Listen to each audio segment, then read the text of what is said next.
Hi everyone. Wow, I can't believe we're on our 5th podcast.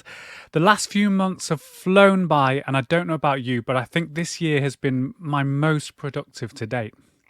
Nothing beats the feeling of smashing down goals, keeping consistent progress, and seeing the results of your hard work. We're so close to the launch of our new website and subscription platform on the 1st of June. And we can't wait to start serving you with more content, more classes, and more access to mindset and fitness coaching and helping more people on their journey to an even better version of themselves. The effects of COVID have been very tough for some people, and I know a few of my clients have found life almost too difficult to bear. But as we move towards summer, I encourage you to look at what you have overcome. Celebrate your successes, set new goals, and remember that every setback is an opportunity to learn, to adapt, get back up, dust off, and come out fighting. Now, I found this quote stuck in my head this month, so I thought I'd share it with you all. Good timber does not grow with ease. The stronger the wind, the stronger the trees. That's by John Willard Marriott, who was the founder of the Marriott Corporation, the parent company of the world's largest hotel chains. So with that said, let's move on to the theme of today's podcast, our 4th key to thrive, which is functional fitness. First of all, let me define what functional fitness actually is. Now, the American College of Sports Medicine describes it as functional exercise focusing on activities requiring multidirectional movements and the simultaneous coordination of a variety of muscle groups that may prevent some injuries and provide a stronger base of conditioning for undertaking various life and recreational activities. Now that targets components of the specific athlete, it targets the neuromuscular system, it trains movements, which is muscle groups and the nervous system, and it includes challenges to improve multiple components of fitness, which covers dynamic and static balance, coordination, strength, endurance, proprioception, agility, speed, and power. Now, I think that is a pretty good explanation of functional fitness. And quite simply, we want to do movements that we can directly apply to day-to-day activities and or a specific sport or a hobby. So from picking up your child whilst carrying shopping, dodging people as you run for the bus, or entering your first martial arts competition, functional fitness will improve the coordination and body's ability to move and perform better. Sounds pretty good, right? So, let's look at some of the aspects discussed by the American College of Sports Medicine. Now, agility is the first, and the Oxford Dictionary describes agility as the ability to move and think quickly. Now, this can be gained by doing plyometric training, or Plyo Training for short. Plyometrics comes from the Greek word plethion, to augment or increase, and it is sometimes called jump training and is comprised of quick explosive movements that increase your speed and power. Now, plyo work will also encourage quick reactions rather than the slower, safer movements such as traditional weightlifting.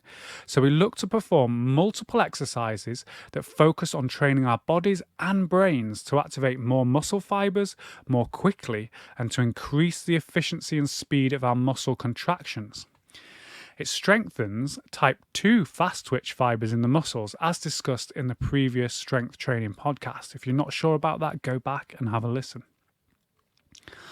The next aspect is proprioception, and it's a big word, but really it just refers to the body's ability to perceive its position in space.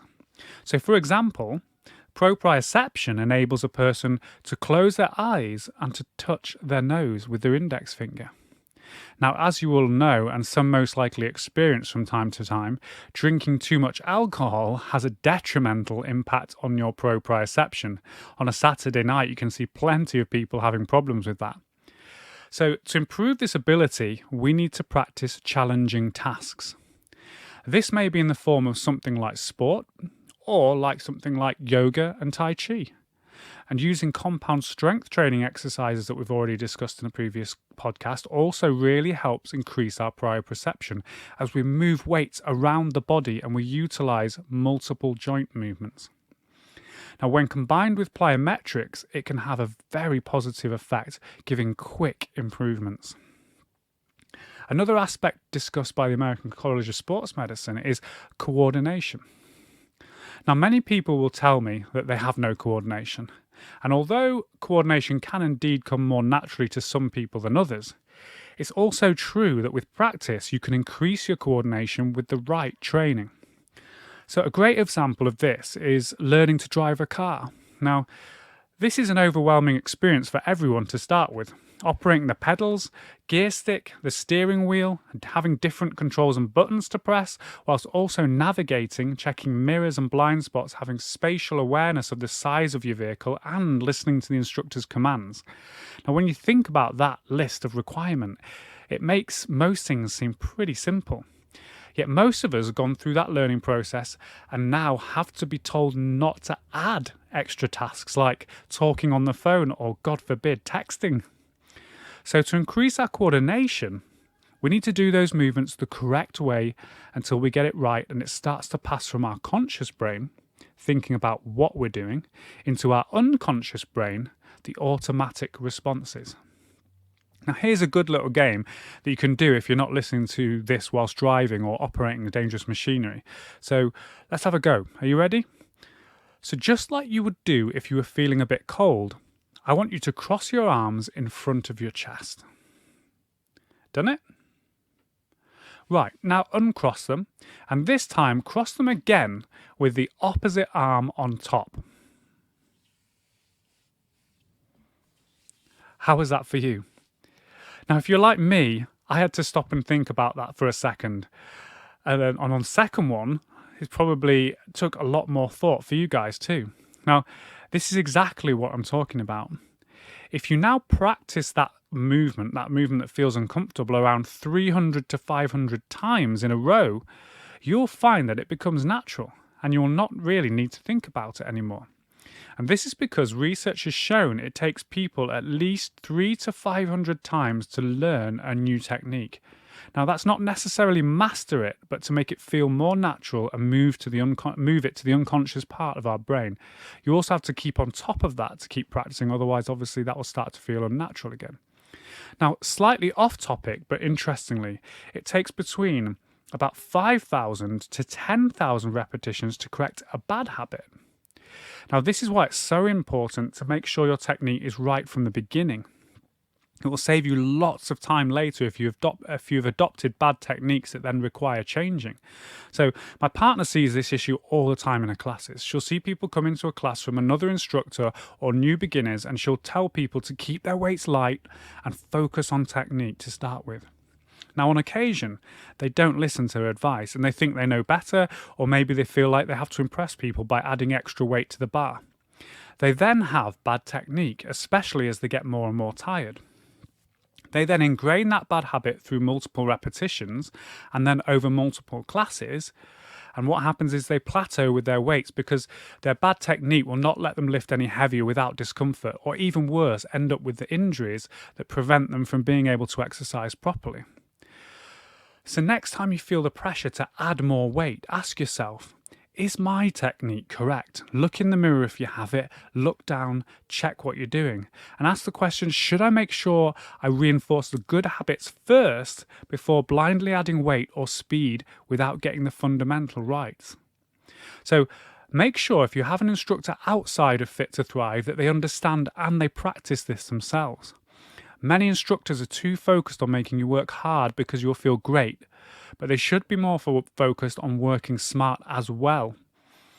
If they do not give you this guidance, then think again about taking them too seriously, because an instructor that doesn't understand that bigger picture beyond sweating and feeling good is not considering the impact it will have on your long-term health, especially in the fact you won't then have fun if you can't go back to that class because of the injury. Anyway, sorry for the tangent, but I felt it was important to stress this as Louise and myself see this issue a lot at the moment, and we want to make sure you can be outstanding every day, week, every month, and every year. After all, it's about the compounding, the small things over time that gives us the big results we want. So taking time out for injury is definitely not going to help. So like I said, coordination is something that comes with practice. Start off easy, Build the tempo and intensity over time to ensure you have a good technique and you'll look and feel very coordinated in no time. Now, if we think about all the aspects we've just discussed about functional fitness and we include them within our weekly workout plan, we're sure to feel its positive effect in pretty much everything we do. After all, it's about movement. Now, if you're a Platinum member with us, this is something we've already considered for you. So our timetable ensures we have classes that cover functional fitness, as well as the other 4 keys to thrive, because we want to ensure you have complete fitness with all the facets that are required. And our classes that include functional fitness are total body, boxercise, HIIT cardio, and strength and conditioning. So all these classes will give you the functional fitness to apply to your sports, hobbies, and your life in general. So this makes keeping up with the kids, the grandkids, or having a boogie on a Friday night a whole lot more fun. Now, a quick word of caution about functional fitness. If you're new to it, then you must take it steady and not push too hard from the start. Due to the nature of the multiple movements, the plyometric explosive type of work can have more strain on the body. So make sure that you're smart and you focus on the technique, you take the modifications given if required in the classes, and you'll soon be owning the class like a boss. We always warm you up to get your body ready for this more strenuous activity, but when you do anything anywhere else, ensure you're warmed up and are ready to go. If you feel your technique is getting worse because of the fatigue, then you should slow down. Decrease the intensity to make sure you do not get injured. There is more risk of tendon and ligament injury with plyometric exercises.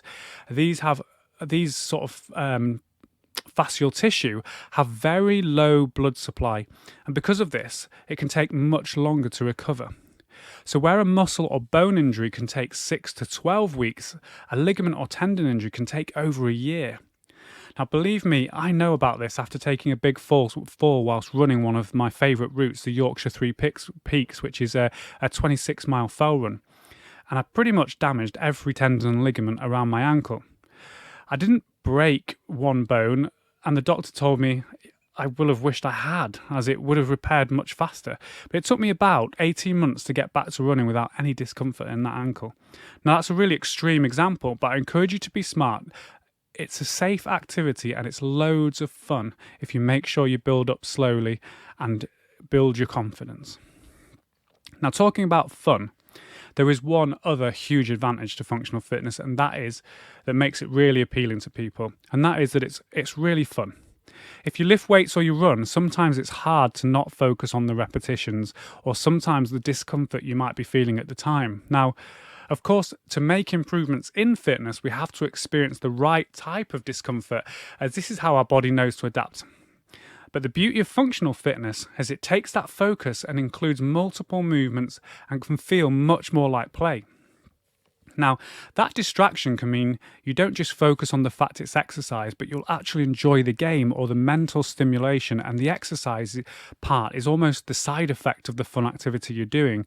So sports and games are a great example of this. Kids, for example, will bounce around all day because they turn moving into a game. They're playful, they challenge themselves. As adults, we can learn a lot from kids in this way.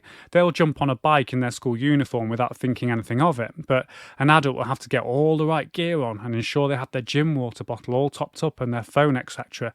But by the time they're ready to actually go to the gym, they could have possibly even completed a workout. So I guess what I'm trying to say is functional fitness should be playful. It should engage you mentally because you're focused on improving at the challenges in the class. And if you have this mentality, you can find functional fitness everywhere around you. Now, look at the sport of parkour. I don't know if you've come across that. It's called free running. This is like the epitome of functional fitness and seeing the world around us as a giant playground. Now, I'm not saying you should start leaping over railings or backflipping off walls, but absorbing a little of that mentality in classes or outside of the class in your everyday life will only help keep you moving, getting fitter, and keeping you happier. I use martial arts for extra functional fitness myself outside of the gym each week by practicing Brazilian Jiu-Jitsu, Wing Chun Kung Fu and boxing, and I get loads of complex movements and mental challenges in those classes that keep my nervous system adapting. So functional fitness is something that should be included in your fitness plan, no doubt. And if you've not done this type of activity before, I hope it has motivated you to give it a go, because if you do, you'll feel great for it.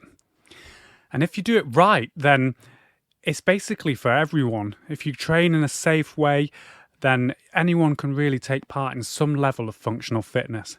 Now, if you're unsure, you can obviously consult a fitness professional, or you can consult a doctor if you're concerned. And you can also use our group to ask about functional fitness and the things you may be concerned about. But if we're smart about it, then this is something that can be for everyone. So I hope it gives you some motivation to get involved. I hope the podcast has been useful at giving you more insight into it. And I look forward to guiding you through our final and fifth key to thrive, recovery, in the next podcast. So see you next time. And stay healthy. Thanks, everyone.